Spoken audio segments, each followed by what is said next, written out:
L'homme a toujours refusé de reconnaître, d'accepter le verdict de Dieu à son égard.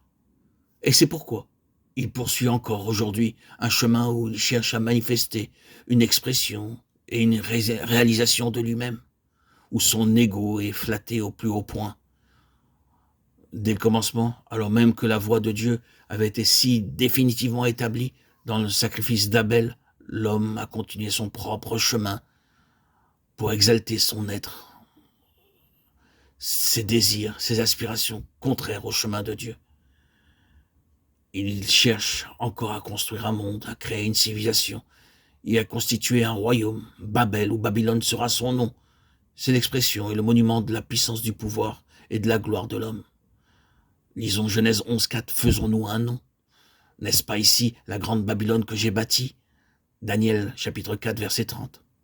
Ainsi, l'homme s'enorgueillit, il se développe, il s'impose.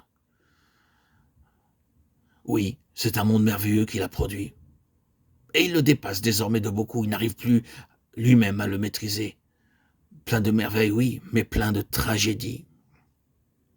Il marche rapidement vers sa dissolution et ses propres productions effaceront sa civilisation.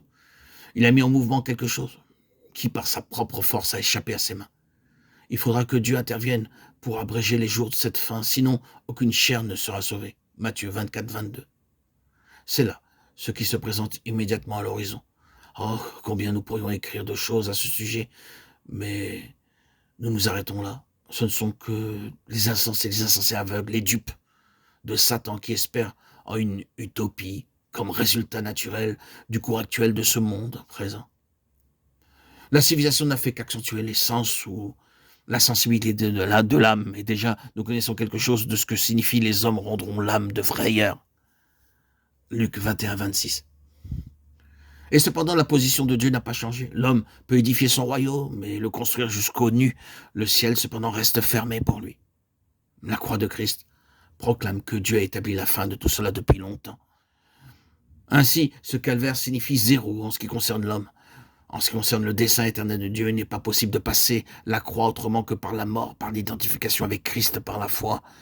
Et lorsque cette place a été prise et que tout ce qu'elle implique est accepté, alors un nouvel homme paraît par l'union de résurrection avec Christ. Si quelqu'un est en Christ, il est une nouvelle création. 2 Corinthiens 5, 17. À partir de ce moment, une double opération commence. Il doit y avoir une crise définitive dans laquelle tout ce que Dieu a en vue est accepté, que nous le comprenions entièrement ou non. Cette crise renferme et comprend tout ce qui suivra.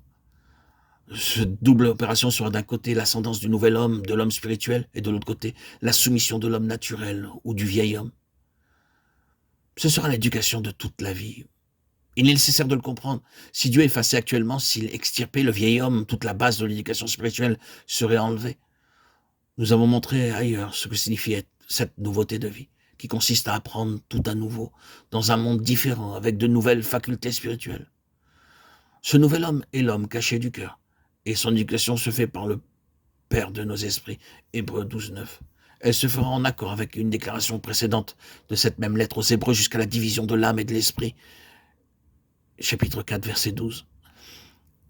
Si nous étudions le reste nous comprendrons bien que la civilisation sera de plus en plus claire. Car nous trouvons dans Romains 8.2 une nouvelle loi et entièrement autre, la loi de l'esprit de vie. Cette vie a sa propre loi ou ses propres lois que nous devons connaître. C'est une vie de foi. Si je vis maintenant, je vis dans la foi, Galates 2.20. Ainsi, la connaissance est le fruit de la foi. Nous n'avons pas besoin d'en dire davantage, mais il nous faut mettre encore un accent final sur la crise de la croix.